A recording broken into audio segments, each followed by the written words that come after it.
Rift Valley area, as well as the beef cattle area, right beside the National Highway that can be seen, Yagitan Highway. So kung mangutana mo, kumusta naman itong mga areas? We were able to recover those areas, right? Kabalungan mo, no?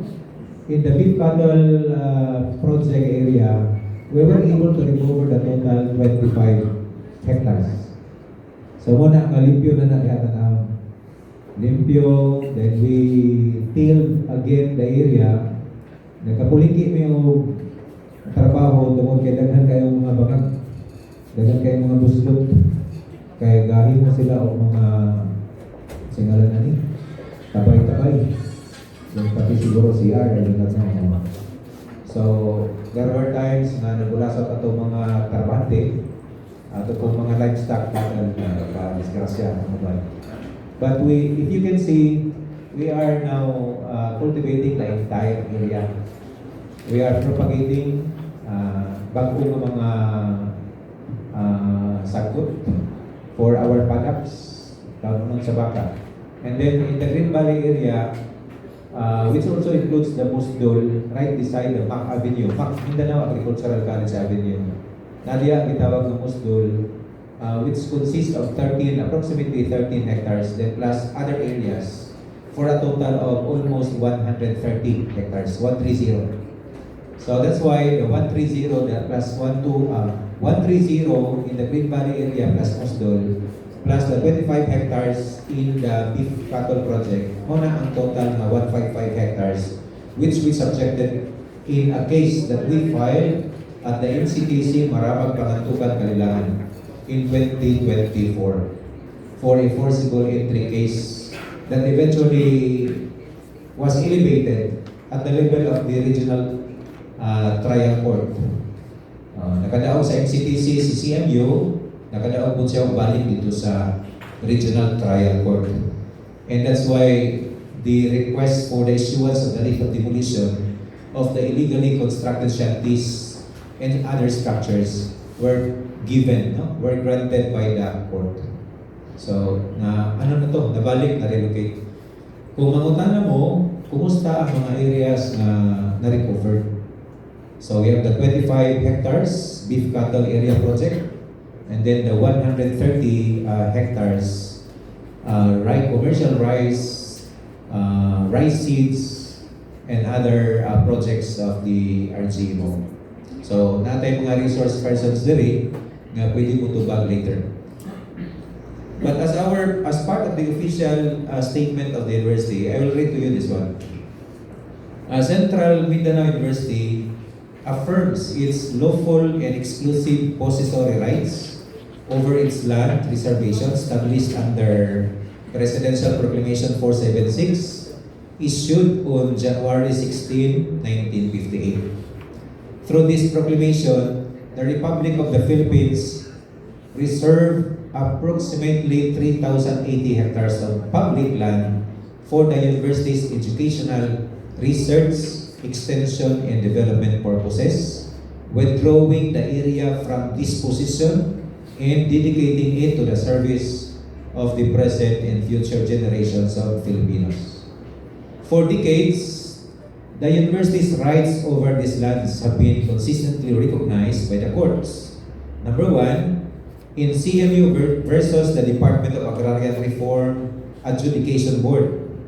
This was on October 22, 1992. The Supreme Court ruled that the subject lands are not covered by agrarian reform distribution and affirmed the university's rights over portions necessary for its educational mandate. Two, in CMU versus Executive Secretary, this is GR number 184869, September 21, 2010. The court, referring to the Supreme Court, declared that lands reserved for CMU under Proclamation number 476 had ceased to be alienable public lands and could not be withdrawn for other purposes through subsequent executive action. Number three, in CMU versus the Republic, this was February 22, 2016, the court recognized that CMU remains the rightful possessor of the property by virtue of its original Presidential Proclamation 476 that was issued in 1958 by the former President Carlos P. Garcia. Number 4, on July 31, 2020, iba ito nakuha ng kopya. This was in 2024. The Regional Trial Court, Branch 45 in Malaybalay City, affirmed the university's prior and lawful possession of the contested areas, upholding the principle that no right can arise from unlawful entry or usurpation of property reserved by law for public education. Guided by these decisions, CMU remains steadfast in protecting the lands entrusted to it by the government or by the state. The university will pursue all appropriate legal remedies available under the Constitution and the laws of the Republic to safeguard this educational reservation. These lands are not held for any administration, any sector, or interest group. They constitute a national patrimony held in trust for the Filipino people. CMU is duty-bound to preserve the land resources essential to its mandate. To diminish or impair them would undermine not only the rule of law, but also the future of students, researchers, farmers, scientists, and communities who depend on the university for education, innovation, food security, and sustainable development.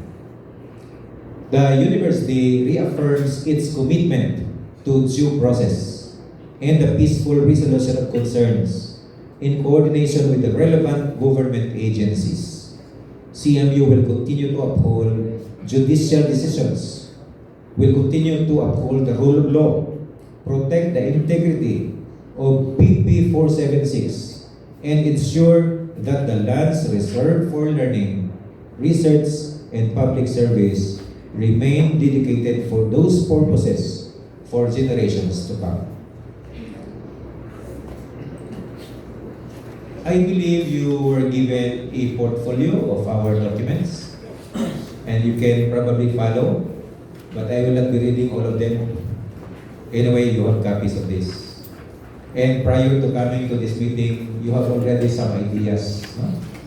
You frequented this issue, I think, in your respective stations. You read jurisprudence regarding the court's decisions on lands pertaining to this particular issue. So what encourages us to invite you is the recent intrusions, particularly at the Green Valley area. Dito sa malapit sa highway, sa Beef Cattle Area Project, wala dyan. Hindi nyo dyan nakikita sila, di ba? Walang ano dyan. We constructed bunk houses, one at the Beef Cattle Area Project and another one at the Green Valley area. They overrun our bunk house at the Green Valley area. We have standing crops at the Green Valley area. We have cultivated more than 80 hectares already from the recovered 130 hectares at the Green Valley area. We were continuing the fencing of the perimeter of that particular area. Some of the posts were already dilapidated. Ikaw na saan na yung uban. So kinahanglan may bago mga poste para sa mga koral. So many of our workers are assigned in these areas, but at the moment they are transferred to some other production areas due to this problem. So I invite some, although we have here the moderator, we have the resource persons. As mentioned, we have the team from CMU.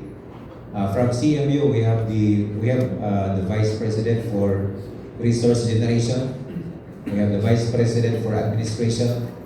We have the Director of the Security Office, the Director of the Office of General Services, the Director of the Planning, the Director of Finance, the Director of HR, and some other directors and unit heads here inside this particular role. Mayong hapon sa welcome to CMU again.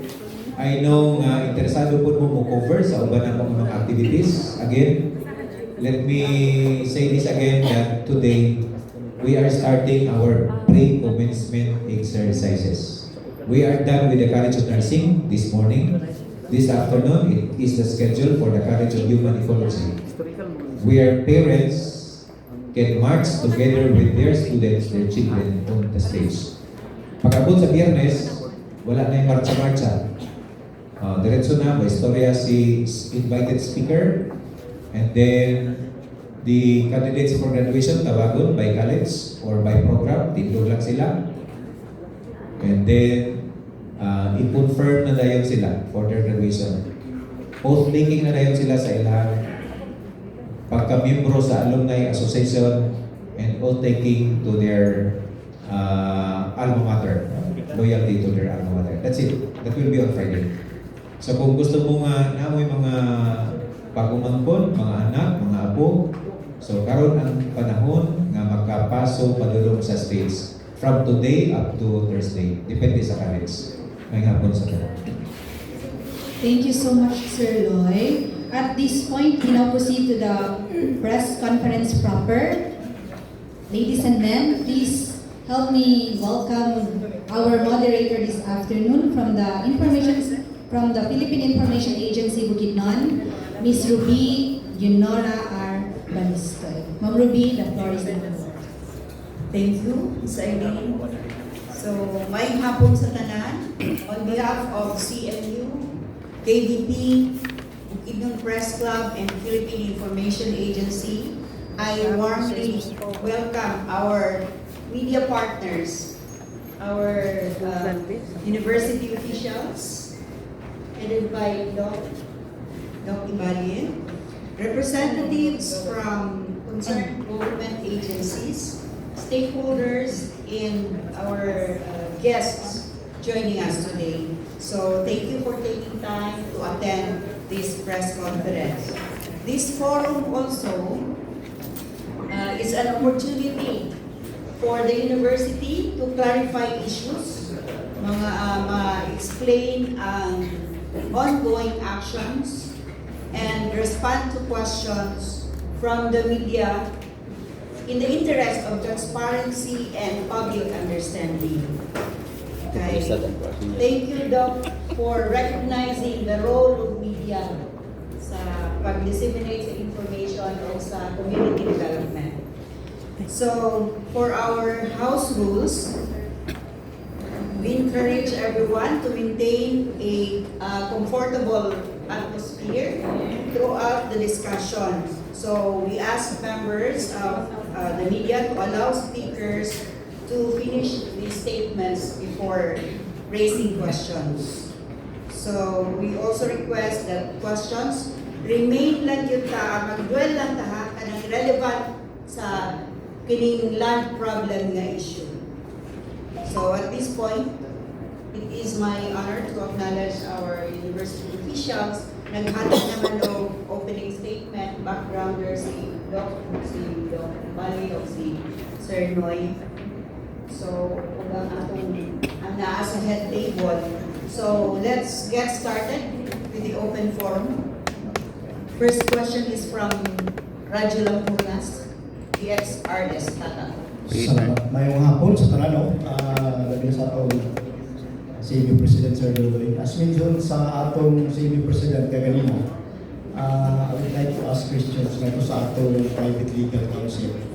Sa pag-iitang abogado rin na kaspugin ng Mindanao. Ako ipanguntahan ng Attorney Jeff Saisun regarding sa Supreme Court decision CMU versus Executive Secretary. Mingon mo ang Supreme Court nga i-revert mo ang yuta nato sa public dominion. So, Attorney Jeff, pwede ba nimo mahatag, sir, ang dugang katinawan kung kini ba siya nga decision, pwede ba kini-guard ng hayuta? Thank you. Okay, may hapon sa tanan. May hapon sa tanan. Kuratan ko sa pangutana sa atong amigo sa media na si Tata Redes kay Bravo na mo na natunan. Your question is about the reversion and the cancellation of OCT number 060, OCT number 61, and OCT number 62, which actually is the title, Torrance title of Central Mindanao University for the 3,080 hectares that it owns. This was cancelled in the 2016 Supreme Court decision because of a filing, a petition made by the Office of the Solicitor General, in which the petition for the titling of CMU's land holding was not signed or was not done through the Office of the Solicitor General. Because according to Philippine laws, if a government instrumentality such as state universities, colleges, and universities are to defend oneself or to file petitions before the honorable courts, it should be represented by the Office of the Solicitor General. Just like in the recent case of forcible entry, we needed the guidance and even the imprimatur of the Solicitor General, and they deputized our office to represent Central Mindanao University in the proceedings. And in the 2016 decision, it said that the land titles given to SEMU were cancelled, not because SEMU is not entitled to it, but because of the technicality that the process was not initiated by the Office of the Solicitor General. So, from being a titled property, the 3,080 hectares was reverted as a property of public dominion. What does this mean? A property of public dominion is a property which is not covered by private ownership under the Regalian doctrine that we apply here in our jurisdiction. And it states that everything that is not of private property is of public dominion. And public dominion, per se, the word dominion comes from a Latin word dominion, which means supreme power or sovereignty of the state to own all these properties outside those which have been owned privately. And public dominion is divided into three classes. These are actually these are properties for public service. These are properties for public use and for national wealth. Okay, properties for public use: roads, thoroughfares, all the public areas wherein it's useful for the public. Public service properties under the public dominion are those which are required in serving the people, hospitals, universities like this. And properties under national patrimony or national wealth, these are properties which are for generation of the nation's economic wealth, mining grounds, such as that. So, when the Supreme Court said that the title is cancelled and this land, the CMU land of 3,080 hectares, be reverted into public dominion, it simply stated that this is a public land and that the ownership of which and the rightful possessor of which is still Central Mindanao University as pronounced. So, yung sumpay sa imong pangutana is unsa ang kalambugitan o relasyon ani sa kaning panghitabo karon. Okay. The BTL, when they started entering in July of 2023, used the validation assessment by the DAR and saying na covered na daw ni sa DAR, that's why nanulod sila during that time. Okay, nanulod sila that time. And with their entry, we filed the forcible entry case. And it was shown there, and it was proven that the fact that there is a validation assessment does not give them the right or authority to enter our lands. Because this is still an educational reservation. Walay otoridad, walay gihatag na otoridad ang validation sa ilan ng musulod dito. And being a property of public dominion under our laws and under jurisprudence, kani mga desisyon dito sa Supreme Court na naglambigit sa Central Mindanao University, especially the 1992 decision, says that CMU's land being an educational reservation by virtue of Presidential Proclamation number 476 dated 1958 is not culpable. Not culpable.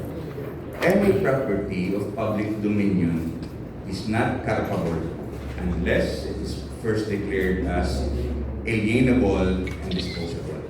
Okay. So that's a very good question, foundational na siya sa atong sitanan karon. Kaya ang ginaingon manggod sa BTL is tungod kay na-cancel ang titulo sa CMU, pwede na ito manulod. No. The Supreme Court said it reverts to public dominion, and the lands under the public dominion could not be subject to CART because it's for public use, public service, or national wealth.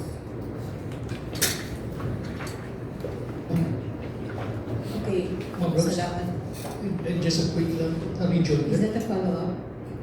Oh yeah, just a region there is a follow-up as well as the Yes, question. okay, go ahead, thank you. ma'am. Attorney, good afternoon. Yes, Attorney, why do you think DAR still found necessary order for the implementation? And then other thing, napamikulat i-clarify. And then other one, gusto ko kumentan kung how the CMU will respond really with more further on the case, kung asa itong legal institutional verify na ito ang attorney. Okay. So, thank you, sir. There are numerous questions there. First, I will just answer it item by item. The first one, sir, is a revalidation. Why does the DAR why does it still exercise jurisdiction over sa inyong lands? Ngano unsay basihanan sa DAR sa ilang pagparayon sa pagnambigit o sa pagsulod sa yuta sa CMU sa ilang programa sa CART? I think that's the question, no? So it is normal for agencies of the government to implement their projects. And at times, when they implement when they exercise their jurisdiction over areas wherein nagtuo sila na nasila'y kalambigitan o ubos sa jurisdiction sa ilang mga opisina, pwede na nila buhaton busa gani na atay Supreme Court decision way back in 1992 in Central Mindanao University versus the DARAB, DAR Adjudication Board, and Alvin Obrique et al. Isa sa mga leader diya karon. Tungod kay kaning atong maayon siya sa gobyerno, pwede sila may sayop sa ilang pag-aplikar sa ilang mga balaod. Motong nagtuo man ang CMU at itong panahon na walay katungod ang darab na mag-adjudicate sa mga yuta na covered sa PP 476 na Educational Reserve. So motong nag-file taw kaso hantod ni abot siya sa Supreme Court. And now, ang darab po na andar through the Executive Secretary nagpagawas na po daw pa, kaya wala pumantay kopya of order regarding sa validation aning atong CMU lands. We do believe it's an offshoot of Executive Order number 75 dated 2019, wherein then President Rodrigo Duterte made an order wherein he authorized the DAR to go over these public companies, government-owned GOCCs, companies and corporations, to go over their inventory of land holdings and i-point out kung ani ang wala na nila ginagamit actually, directly, exclusively, or necessary for their institutional purposes na ilang isurrender sa gobyerno for purposes of being distributed under the CARP program. Siguro mo nang atong nakita na rason. So, nagana sa undak, ang CMU dagagita. So, mo nang ilang i-validate whether or not we are actually, directly, or exclusively using this for educational or research purposes. Okay. So, yes, does the CMU will file charges for corporation of trespassing against the partnership? The action because of this. We have prepared actually all the affidavits are in place. We just waited for this forum. We have prepared criminal cases against them. Likewise, we have also prepared cases for indirect contempt of court. Kay na may desisyon sa korte na ipagawa sila. Dayon, nibalik sila taliwala na existing baton order. So dili na ta kinahanglan mag-file og bago na po na forcible entry case. We could actually file indirect contempt. Among the many options, legal offensive sa CMU. In fact, they could be even demolished as such and the decision be executed again. Then sa ilang pagpangguba diya sa propriedad nato sa CMU, they will be facing charges for malicious mischief. And kung kanilang pangguba, maabot ng 200,000, the penalty will for that is the medium term for prison correctional. That's 2 years, 4 months and 1 day to 4 years, 2 months and 1 day, 2 months in imprisonment. Dayon na apoy ilang mga kaso for grave coercion. Ang ilang pagpugong sa atong mga trabahante, pagbahad sa ila sa pagbuhat nila sa ilang mga tulumanon kay 13 hectares of that is used for our seed production. Mag-spray unta sila sometime in June 18. Ipugnan sila and ipagawas din sila. Ang atong mga empleyado sa Revenue RGMO, ipugnan sa sila even sa pastoral. That will constitute as grave coercion. And they could also be guilty with Article 281 of the Revised Penal Code for unlawful entry or criminal entry. Pwede po na sila. Grave threats as well. Kaya daghan kaayo ang atong mga opisyalis o mga empleyado sa inyo na ilang ibaharan ang mga kinabuhi. So they're facing they will be facing these criminal charges. In addition to their conviction of the criminal cases filed against them during 2024. So, we hope na ang mga inosente na mga membro sa atong publiko dili magasuporta na o mag-interest over ana ng mga yuta kay nahitabo naman guna na sa ara nila na kay area diri maghatag og kantidad alang aning mga tawhana.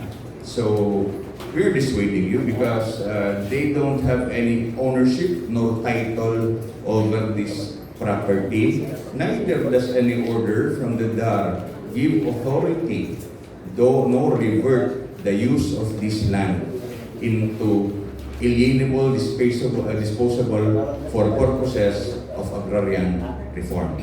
Thank you. Thank you, Attorney Wilson. Okay. Thank you, Attorney. Maraming salamat, Attorney. May I request our media partners to please identify, state your media outlet o ang name before throwing your question. Okay, so next question is from June. May kapon sa tanan. Ako pangutanan to ni Attorney sa iso. June sa pamari sa UMBN Radyo kay Valencia. Ang ako pangutanan ato ni Attorney og kinsa po'y mga tubag nini. Dugay na kini nga naisgutang problema na kinabuhi nga nakalas. Daghang desisyon pabor tanan sa CMU. Daghan na ang kwarta nga nausik nga instead para sa mga estudyante nini nga problema. Sa legal sa CMU, wala ba'y gihimo nga paagi? Kaya daghan naman pabor order sa CMU. Katong PP 476, laro na, daghan kayo. Wala ba'y paagi nga gihimo ang legal counsel nga matuldukan na kini nga mao nga problema? Wala ba'y pinaagi sa mga desisyon nga ihatag sa DAR aron kapag-abot kuno sa ilang giyamo sa DAR aning mga tao nga gihawiran sa mga dagkong negosyante o bansa o politiko dili nakalihok kay naay papel ang CMU nga niya ang gigulitan nga dili na pwede tagdugon. Pwede ba ni nga mahimo, Attorney? Salamat Jun sa imong pangutana. Si Jun ako. Kung ano, isa na sa mga kliyente na mo sa opisina sa una. Piso gini siya. So, as what President Ibalya said, CMU remains steadfast in defending these lands which will be useful for the poor and deserving students of now and the future, including me in the past being a graduate here. We have initiated legal offensive in different fronts against the DARAB. In fact, we have also filed those cases against other agencies who have tried to stifle the ownership of CMU, the rightful ownership of CMU over these educational reserves. But in the running of time, we could not predict which among the agencies of the government will again put interest on CMU lands. All we could do is but just defend it every time that they are appearing. But in this case, we have been proactive. This current leadership, the Board of Regents, and with the presidency of Dr. Ibalya, we have been proactive in handling this problem which started way back in 1986 when the BTL, the Buffalo, first organized itself, coming from disgruntled, dismissed employees from CMU. So, we have recovered the 155 hectares they entered in way back in in the year 2023, and we have already have plans in place in totally recovering the land area of Central Mindanao University, and it is being deliberated. It's with the Board of Regents to give us the go signal. But this is aside from the many criminal prosecutions that we have initiated and successfully prosecuted, and the cases to be filed as early as tomorrow. So we do believe that SMU has changed its perspective into a proactive one in terms of defending the land area.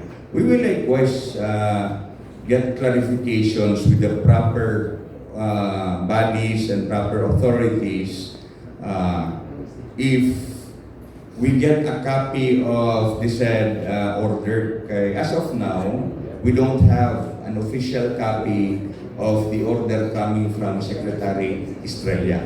But as soon as we get hold of that, if we see that there's a right of Central Mindanao University being infringed, we will not be wasting time in filing the appropriate petitions or pleadings perhaps to the court or to the body of proper jurisdiction. Okay, next question. From Bongbong. Good afternoon, teacher and everyone. Bongbong James Ligwanan from Bombo Radio, Malay-Balay, Bukidnon. So, Nalay Bombo ang Bukidnon. 1 year kami sa Bukidnon. Actually, sir, anyway, the legal aspect of the situation was already discussed, di ba? Pero klaro naman sa ato ang CMU, di ba?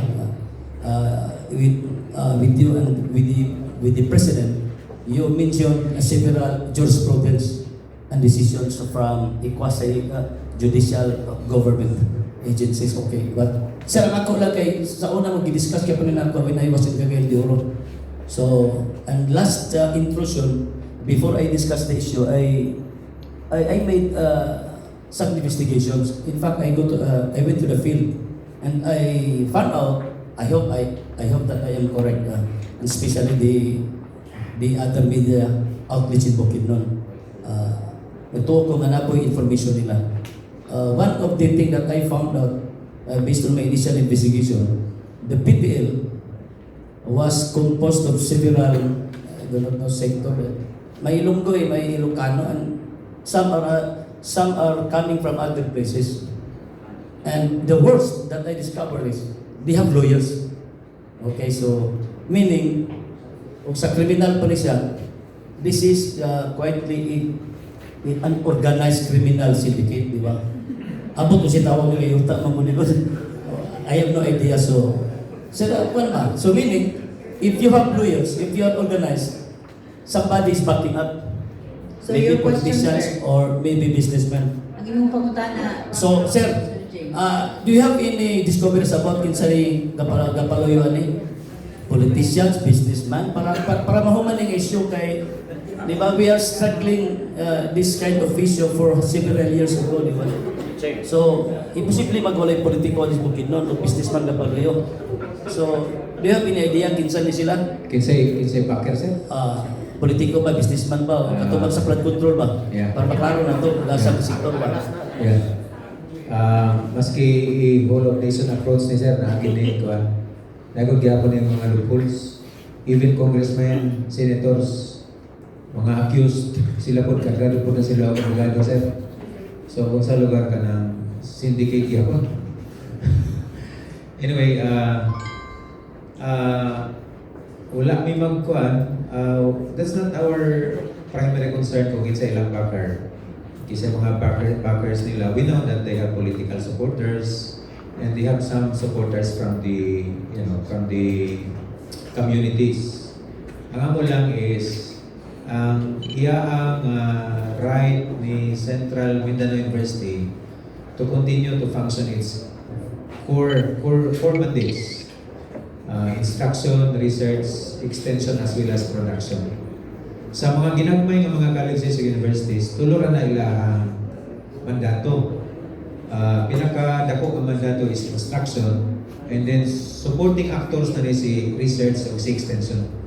But for a very big university like CMU, we are a research level university already. So we want to be globally engaged research university Kung dili mo galing may mahimo nga one of the top 5 national research universities in the Philippines, at least padulong dito na direction. We would like to advance agroecological innovations as well as enterprise development. Kung kinsa ang iyang mga supporters, diri mi mo tanaw sa posibleng nagprinta sa mga yuta. Kada lang siguro, sir. Kisa'y posibleng nagdawat o printa sa yuta diri kang simyo. So kanang murag isa siguro na inyong ipakutana sa radyo, sir. Kaya basig na mo tukan mga ako.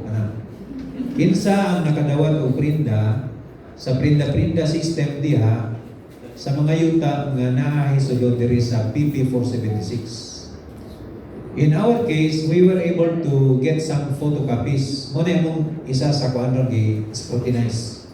We would like to get some original copies of those deed of sale. Na yung mga deed of undertaking, not deed of sale. Deed of undertaking. Nakakuha kong photocopies sa uban ng mga deed of undertakings. Muna ang among butang sa amo ang to-do list sa legal to make follow-ups on these deeds of undertaking. Kung asa ni nahitabo, asa nga barangay, kinsa nagpirma, kay most likely, ang mga barangays naani sila yung original copies. So, na yung mga pangalan diri nga na-mention. Some of these are businessmen in Valencia, some are businessmen in Quezon, but we will not divulge the names, no? As of this early, we will not. And regarding some details ng DAR Secretary Order, we cannot comment much because as said by Attorney Saison, we were not furnished original copy of that particular document. Okay. So, I'll give you, isa lang ka follow-up. So, we can give our colleagues a chance to ask also. Just a matter of 30 seconds. Sir, you mentioned, di ba, na may nakuha ng mga deed of undertakings, di ba? And you have names. So may bato na to sa simyo. Are you investigating and filing charges against this businessman or the people behind? Kaya actually, natatayo din ng simyo, mabun. So, di ba, so amat to ba, management mo niso. Second is, how can we assure na din ito may tabo? Na ma-intrusion kayo na nangamatay, gasto na squarta, na ito. May nang prangkahan tawa para kung siya balita na mustaw insak to po. Mura ni pangutana sa kanang bitang pangutana ta sir mga kanang. Gwapo imong punto sir nga dili na mahitabo ang intrusion. Mura ni katungkol ba? Kung saan na to ang pamaagi sa Senado o sa Congress nga wala na anomaly sa flood control. Kato sir dinagko na to may dito sir. So ina nakalisod ang aspeto. Kay si CMU dili siya ingon nga isa ka ahensya nga giandam para makigubat sa unsang kinsa kontra niya, dili na. Kay si CMU is an educational institution. Ang iyang preparasyon kay education sa students. So usahay masubject ta sa inana nga klase nga abuso. Labi na kung natay mga members sa communities, not necessarily coming from within but adjacent communities nga interesado nga murag man ang mga farmers na manipulate food. Ang farmers nga nagkuha og mga parcel, abi nila sila tag-iya, eventually nahimo sila sa kay dagko man ang mga financiers. So nahimo na lang silang tarbante. Realizing that they do not have the lands already, mo nang ang uban nila gusto po nga mukuha o luwang. Inalang dagan. And we would like to discourage members of the community from inside and even from the adjacent communities na diri man na ng eskwela siguro ilang mga kaparintihan, ilang mga anak. Thank you. Libre pa. Okay. If I may add, yes. We have said that the lands was reverted into public dominion in the year 2016.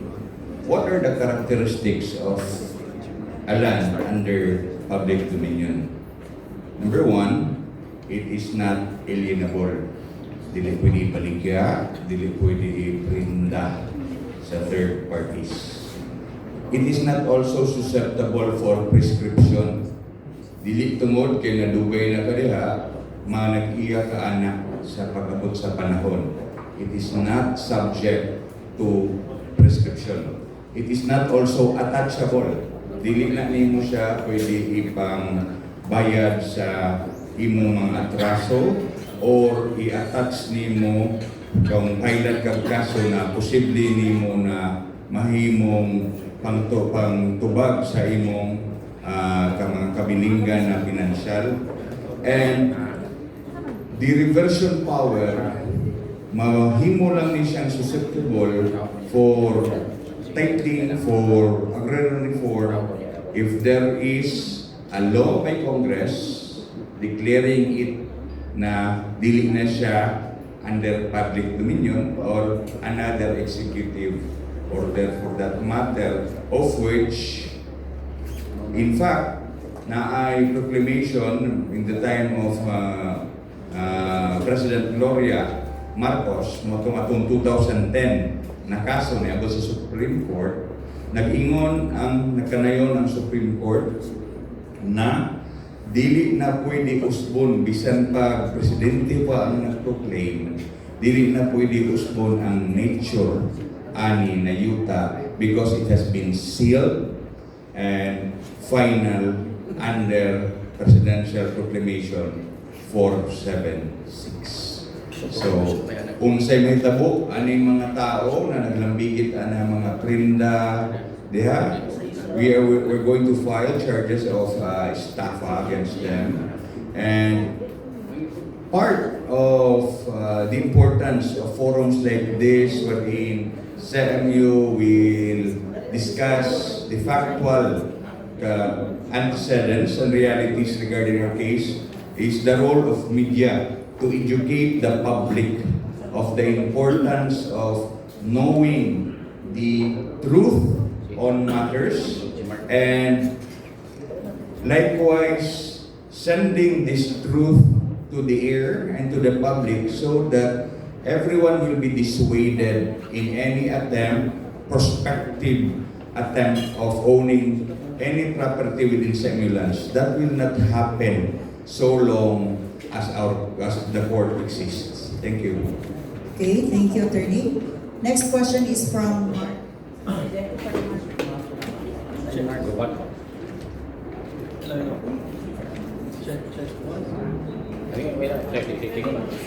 Hello, check.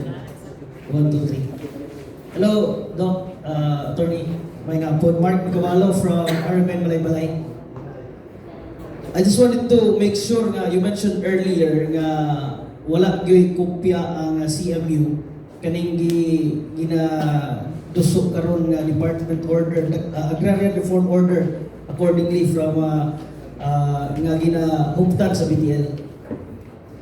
So wala gyud. And is there any effort nga gihimo ang CMU nga makakuha ani nga order from Department of Agrarian Reform, or from what you're saying earlier nga wala may kopya nga nadawat ani, does this mean nga dili na ninyo ni siya, like wala na may interest nga makakuha ani as what Attorney said na final na gito ang proclamation, presidential proclamation order from 476. Thank you. Kung naabaw or wala ang effort. Because at the start, I think we were not involved, no? So there was some sense of incompleteness of the due process. Wata kabalo, kasi si Dar provincial officer, wala po siya kopya na. Papunta kabalo. I am not sure if the Dar regional director has a copy of that. Basta kay we were not furnished an official copy of that order. Nor did we were involved in the determination of the overturning of the previous validation committee ruling to exempt the lands of CMU from the possible coverage of EO 75. Because it could be remembered that the National DAR Validation Committee decided to exempt CMU from the coverage of EO 75. So karon na istorya-istorya, natingala lang ta nga nganong gi-overturn o galit ang desisyon ni DAR Validation Committee. Remember, the members of the DAR Validation Committee are the undersecretaries and the assistant secretaries of the DAR. I do not know if nabay gikan sa uban ng mga ahensya. Kaya ang namirma diya sa ubos, mga USEC o ASEC. Oh. So it's more of a question in the agency than in us. Kung sakto ba pagkahimo ang order. So as far as we are concerned, we were not furnished an official copy of that. And we were not involved. We were not given the chance to submit our position as part of the due process. Lagi attorney kay nabutang magud purani sa copy furnish bagay nagakuha man mi yung picture kay personally amo man ginigiatuan ang taga BTL dito sa Green Valley. It was sometime in June 23 or 22nd if I'm not mistaken. Habang ito kanyo siguro matigbasa. Yeah, wala kit matagayong kopya, but just like the same, 24. we are preparing. We are preparing. We have reported these intrusions to relevant authorities like members of the Board of Regents of CMU, even to the Office of the Governor, Office of the Municipal Mayor, the PNP Municipal Office, the PNP Provincial Director, and this letter I think also reached to the PNP Regional Director. Thank you. Okay, if I may add, sir, we did not receive the official copy to the CMU, but we likewise, as you have a copy there, we have seen that, and we have prepared, but we could not act on anything that has not been officially served upon Central Mindanao University, and we could just surmise as to whether the contents of that one is valid or not. But even if it is, it so exists as that, on that, it would be proper to see. It's anchored actually in Executive Order number 75, and it's proper for us to check what's the mechanics under EO 75.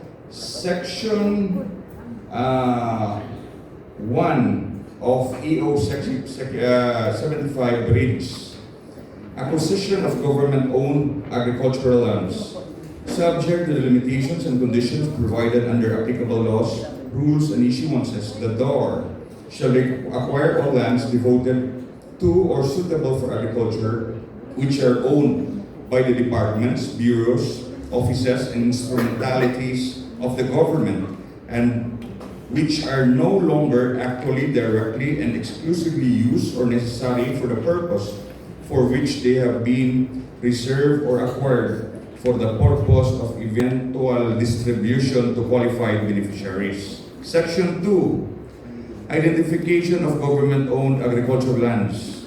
Within 30 days from the effectivity of this order, all departments, bureaus, offices, and instrumentalities of the government shall identify their lands devoted to or suitable for agriculture and no longer actually, directly, and exclusively used or necessary for the purposes for which they have been reserved or acquired, and thereafter submit a list thereof to the DAR indicating the location and area of the said lands, actual use, and legal basis of ownership.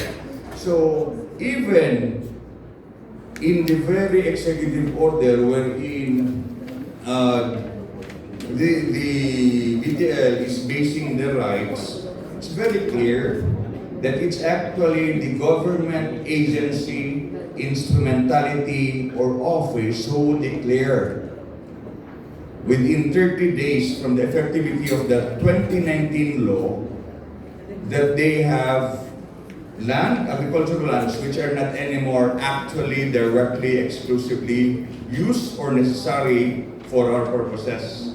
CMU, knowing very well that every hectare or square meter of CMU lands is important under our land use, development, and infrastructure program or plan. LUDIP, mo niya itong gamit. We have not signified to any agency, even to the DAR na ato na siyang ginabuhian ng mga area kay dili na magamit for our educational and research purposes, which is the mandate of Central Mindanao University. And nisulod, kung tinuod na, nisulod si DAR sa ato, then we will invoke the pronouncement in the 1992 Central Mindanao University case versus Darab, Albino Brique, and et al. Unsay gisulti diri sa Supreme Court. Very clear. As to the determination of when and what lands are found to be necessary for use by the CMU, the school is in the best position to resolve and answer the question and pass upon the problem of its needs in relation to its avowed objectives for which the land was given to it by the state. Neither the DARAB nor the Court of Appeals has the right to substitute its judgment or discretion on this matter unless the evidentiary facts are so manifest as to show that CMU has no real use for the land. So, klaro kayo, di ba? Ang executive order, nag-ingon, na ang ahensya, office, instrumentality, kung dili na kayo ninyo gamito ng inyong agricultural land, pagsulat mo sa amo, isulti. We have not done that. Now, DAR has exercised its jurisdiction over CMU lands na niingon daw sila na nakikila ka hektarya siya na pwede i-agrarian reform. Mubalik ta sa 1992 na desisyon sa Korte Suprema kung diin ang Korte Suprema nagkanayon na ang buktong otoridad para sa pagdesisyon kung gamiton pa ba o dili na mga yuta anaa kay Central Mindanao University o dili pwede ni hulipan sa kabubuton sa DARAB, sa Court of Appeals o sa uban pang ahensya. So, sa wala pa na niabot, nangandam na ka. But attorney, hello. Hello. Yes or no, attorney, but will the revalidation, if ever, kaniyang ilahang gina-order nga ginaungtan karon, if mo-go through ni siya, if mo-go through kung wala mo ay copy-furnish or if it will be implemented. If they will implement that without us giving a copy, well then that's a clear violation of the due process of law. Because even the very law wherein it is anchored upon executive order clearly shows na naay proseso na ang ahensya ganong tao or ang CMU mo magpahibalo sa ila na namin wala gigamit diri.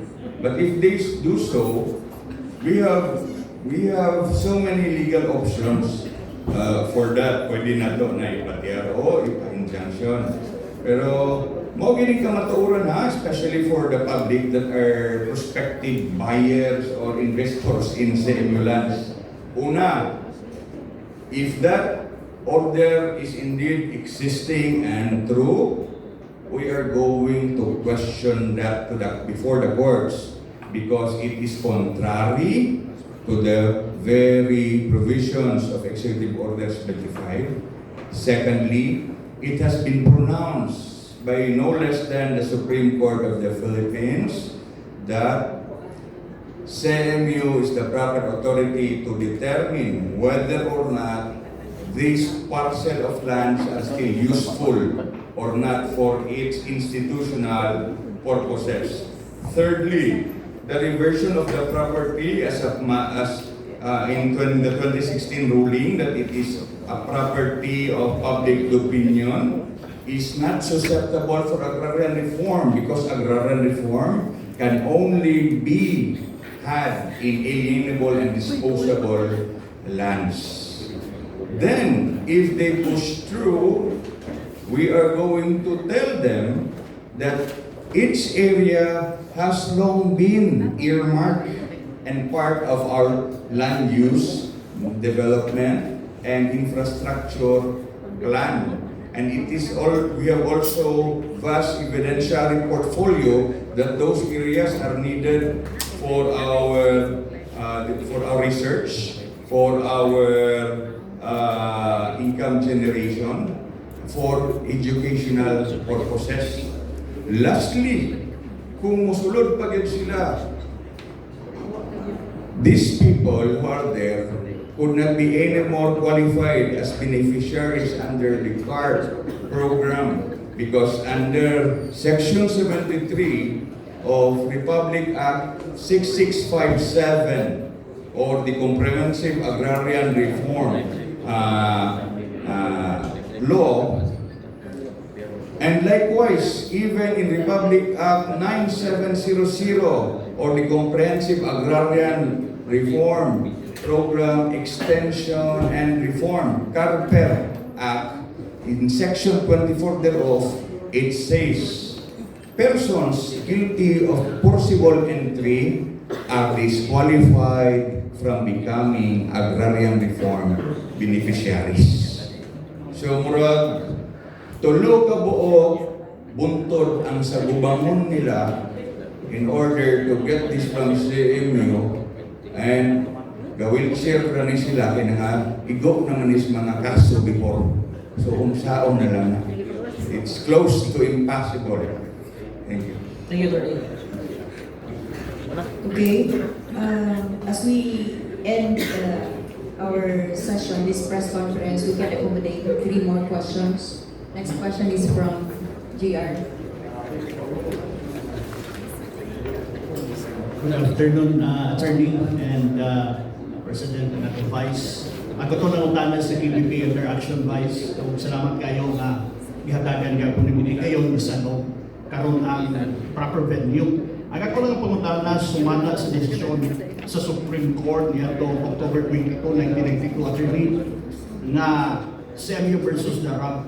Ang atong diskutan na area diri pila gyud hektarya ang atong diskutan nga kanang cover meaning mao Proclamation number 476.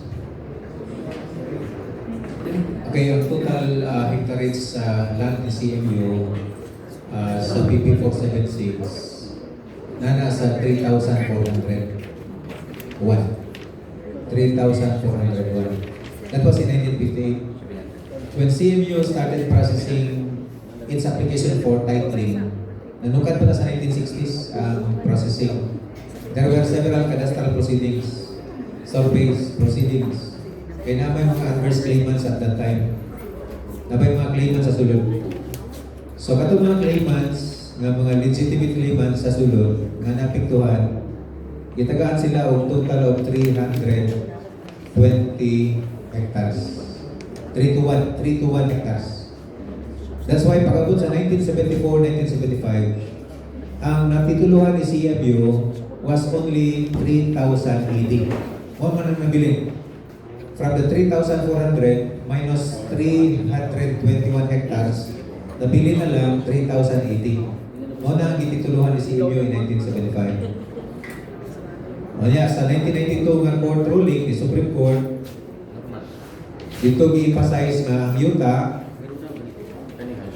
is, ang characteristic sa yuta is inalienable. So the question si DENR. Kaya kontra ni CMU in 2003, pag-file ni CMU sa PP 310 ni Gloria Macapagal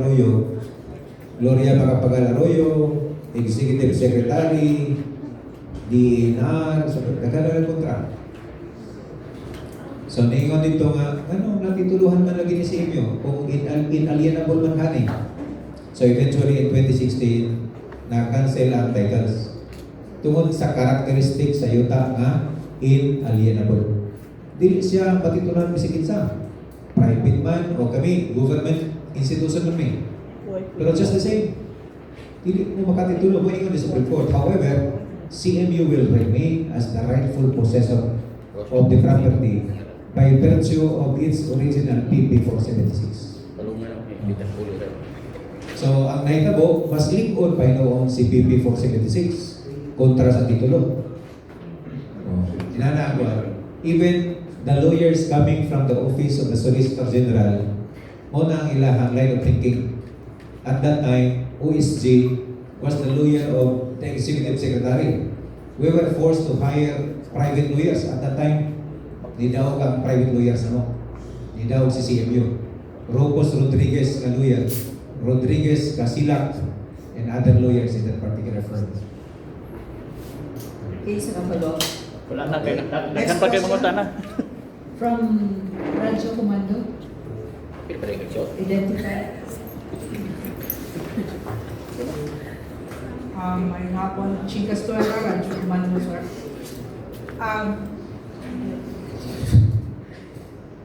Bitiyan na itong isgutan karon. Kay Moro may nagsunod.